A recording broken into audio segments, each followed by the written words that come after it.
4월 2일 화요일 자기를 나타내신 예수님이란 제목으로 요한복음 21장 1에서 14절의 말씀입니다. 사랑의 하나님 감사합니다. 오늘도 말씀 묵상의 시간을 주심에 감사합니다. 이 시간을 통하여서 하나님의 말씀이 들리고 복음이 들리기 원합니다. 구속사의 말씀이 깨달아질 수 있는 은혜를 주시옵소서. 오늘 주시는 이 말씀이 제게 주시는 하나님의 음성으로 들을 수 있도록 성령님 도와주시옵소서. 말씀대로 믿고 살고 누릴 인생이 되게 하시고 이 시간도 우리와 함께 하여 주시옵소서. 감사드리옵고 예수님의 거룩하신 이름으로 기도드립니다. 아멘. 본문의 말씀입니다. 그 후에 예수께서 디베랴 호수에서 또 제자들에게 자기를 나타내셨으니 나타내신 일은 이러하니라. 시몬 베드로와 디두모라 하는 도마와 갈릴리 가나 사람 나다나엘과 세베대의 아들들과 또 다른 제자 둘이 함께 있더니 시몬 베드로가 나는 물고기 잡으러 가노라 하니 그들이 우리도 함께 가겠다 하고 나가서 배에 올랐으나 그날 밤에 아무것도 잡지 못하였더니 날이 새어갈 때에 예수께서 바닷가에 서셨으나 제자들이 예수이신 줄을 알지 못하는지라. 예수께서 이르시되 얘들아 너희에게 고기가 있느냐 대답하되 없나이다. 이르시되 그물을 배 오른편에 던지라. 그리하면 잡으리라 하시니 이에 던졌더니 물고기가 많아 그물을 들 수 없더라. 예수께서 사랑하시는 그 제자가 베드로에게 이르되 주님이시라 하니 시몬 베드로가 벗고 있다가 주님이라 하는 말을 듣고 겉옷을 두른 후에 바다로 뛰어내리더라. 다른 제자들은 육지에서 거리가 불과 한 50칸쯤 되므로 작은 배를 타고 물고기 든 그물을 끌고 와서 육지에 올라보니 숯불이 있는데 그 위에 생선이 놓였고 떡도 있더라. 예수께서 이르시되 지금 작은 생선을 좀 가져오라 하시니 시몬 베드로가 올라가서 그물을 육지에 끌어 올리니 가득히 찬 큰 물고기가 153마리라 이같이 많으나 그물이 찢어지지 아니하였더라. 예수께서 이르시되 와서 조반을 먹으라 하시니 제자들이 주님이신 줄 아는 고로 당신이 누구냐 감히 묻는 자가 없더라. 예수께서 가져서 떡을 가져다가 그들에게 주시고 생선도 그와 같이 하시니라. 이것은 예수께서 죽은 자 가운데서 살아나신 후에 세 번째로 제자들에게 나타나신 것이라. 아멘. 도말입니다. 1절의 디베랴 호수는 갈릴리 호수의 로마식 이름입니다.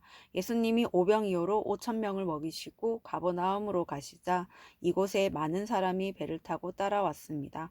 나다나엘은 가나 출신의 유대인으로 예수님은 그를 가리켜 간사한 것이 없는 자라고 말씀하셨습니다. 8절의 50칸은 200규빗으로 약 90m입니다. 조반은 아침밥을 말합니다. 본문 요약입니다. 베드로와 6제자가 물고기를 잡으러 디베랴 호수로 가지만 아무것도 잡지 못합니다. 날이 새어갈 때 예수님이 그들에게 나타나 그물을 배 오른편에 던지라 하시고 이 말씀을 따른 제자들은 많은 물고기를 잡게 됩니다. 그제야 그들은 주님을 알아보고 육지에 올라와 함께 식사합니다. 오늘의 중보기도입니다. 직장인들이 세상 성공을 쫓아 헛된 수고를 하지 않고 각자의 사명을 발견해 참된 수고를 하게 하옵소서. 아멘. 본문 해설입니다. 첫 번째, 아무것도 잡지 못한 밤 1에서 4절의 내용입니다. 제자들은 부활하신 예수님을 만났음에도 주께서 주신 사명을 잊은 채 구체적으로 무엇을 해야 할지 몰랐습니다. 그래서 그들은 다시 어부의 생활로 돌아가고자 갈릴리로 갑니다. 그러나 그들은 예수님을 처음 만났을 때처럼 그날 밤에 아무것도 잡지 못합니다. 이처럼 사명을 잊고 하나님 없이 사는 삶은 헛된 인생입니다. 밤새도록 한 수고가 헛수고가 될 뿐입니다. 그러나 그 어두운 밤에도 주님은 나를 포기하지 않으시고 사명을 주고자 다시 오십니다. 적용 질문입니다. 내가 절대 포기하기 어려운 일은 무엇입니까? 그것이 예수님이 내게 주신 사명보다 중요합니까? 두 번째, 그물 가득히 찬 153마리 물고기 5에서 11절의 내용입니다. 밤새 헛수고를 한 제자들에게 예수님이 찾아오십니다. 그리고 예수님은 그들에게 그물을 배 오른편에 던지라고 말씀하십니다. 제자들이 그 말씀에 순종하자 그물을 들을 수 없을 정도로 많은 고기가 잡힙니다. 예수님이 말씀하실 때 마침 배 오른편에 고기가 있어서 잡은 것이 아닙니다. 그들이 고기를 잡은 것은 주의 말씀에 순종했기 때문입니다. 가족과 이웃이 변하는 기적을 체험하고자 내가 할 일은 매일 주시는 주님의 말씀을 읽고 듣고 순종하는 것뿐입니다. 적용 질문입니다. 지금 내가 간절히 바라는 기적이나 소원은 무엇입니까? 내 열심을 내려놓고 말씀에 의지하여 그물을 내리고 있습니까? 세 번째, 차려주신 조반 12에서 14절의 내용입니다. 예수님이 밤새 수고한 제자들을 위해 따뜻한 아침 식사를 준비했습니다. 숯불 위에 구운 생선과 빵을 제자들에게 나눠주십니다.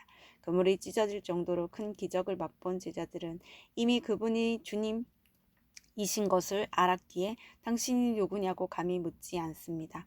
이렇게 예수님은 제자들의 영적 육적 필요를 채워주십니다.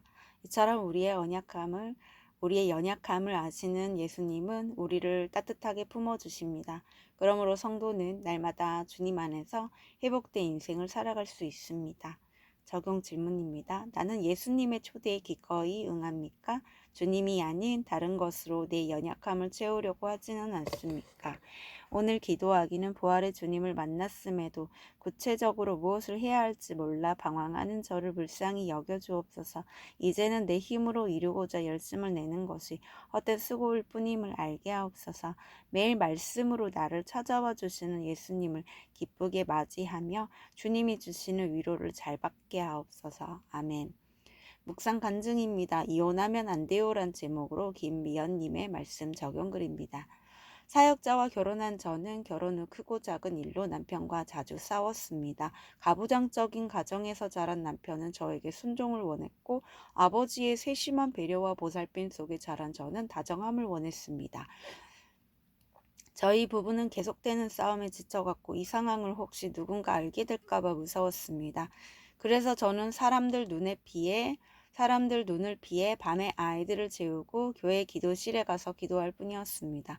하지만 갈수록 사소한 다툼이 자존심 싸움으로 번져 저와 남편은 오랜 시간 서로 대화조차 하지 않았습니다. 그러다 어느 날 저는 더 이상 이렇게 살고 싶지 않았습니다. 그래서 하나님께 이혼해도 좋다는 허락을 받고 싶었지만 하나님은 그분의 뜻을 확인시켜 주시듯 이혼을 강하게 막으셨습니다. 이후 사역을 내려놓은 저는 또다시 저의 본성을 따라 남편을 무시했습니다. 그러나 하나님은 그런 저를 포기하지 않으시고 말씀 묵상과 가정 중수를 핵심 가치로 둔 공동체로 인도해 주셨습니다. 그리고 예배와 소그룹 모임을 통해 구속사의 말씀을 들려주시며 저의 머리인 남편에게 복종의 언어를 쓰게 하셨습니다. 또한 잦은 부부싸움으로 아이들에게 불안한 환경을 제공한 부모임을 깨닫고 회개하게 하셨습니다. 이후 자녀들은 하나님을 만나 모두 믿는 사람과 결혼했습니다. 이후 영적 후사인 손주가 태어나기까지 어려움이 있었지만 온 가족이 함께 큐티 말씀을 나누며 고난의 시기를 잘 통과할 수 있었습니다. 짝퉁 사모이자 문제 엄마인 저를 건강한 공동체로 인도하셔서 가정을 회복시켜 주신 하나님 감사합니다. 이제는 제게 맡기신 교회 소그룹 리더의 자리에서 죽은 자 가운데서 살아나신 예수님을 전하는 사명을 잘 감당하기 원합니다.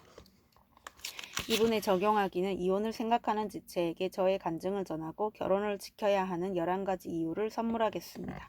직장과 같은 건물에 있는 교회를 찾아가 띵크 목회 세미나를 소개하겠습니다. 입니다.